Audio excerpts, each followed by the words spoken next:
Assalamu alaikum, barkanmu da ƙara kasancewa da ku a tashar Hausa Freedom.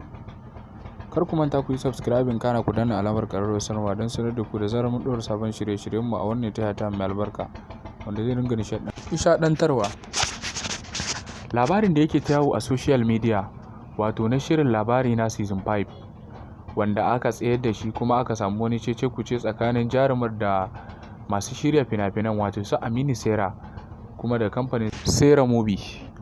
Wanda jaruma Nafisa Abdullahi ta fito take bayani akan cewa za ta tafi hutu su yi haƙuri su nemi wata jaruma su saka, wanda mutane suke cewa wannan magana ta ba haka take ba, kan cewar mutane suna cewa ita kuɗin da ake bata ne yayi kaɗan shi yasa ta tsiri wannan tafiya hutun, gashi kuma ana katse mata ayyukanta. Jarumi Aminu Saira a cikin comment ɗin da ya mata a cikin wannan shafinta na Instagram wanda ta bayyana wannan tafiyar ta hutu akan shirin, ya ce zai da ita, sai dai hakan ba a sanya zai kasance ba. Mutane suna raɗe-raɗin yanda abin zai fito a cikin social media. Kamar yadda kuke gani dai ga abin ya fara fitowa, mutane suna cewa wa tafi dacewa ta mai gurin bin Sumayya a cikin shirin nan mai dogon zango na labari na.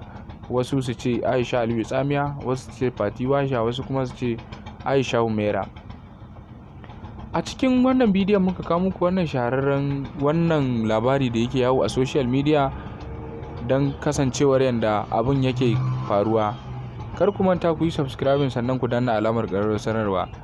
Cikakken labarin da zai gabata a cikin wannan cece-kucen da ake yi za mu kawo muku shi a cikin bidiyo na biyun Allah yadda, kamar yadda kuke gani. Ku dai kawai ku ci gaba da mana subscribing sannan ku danna mana alamar ƙararrawar sanarwa don sanar da ku da zarar mun ɗora sabon shiri a wannan YouTube channel mai albarka na Hausa Freedom.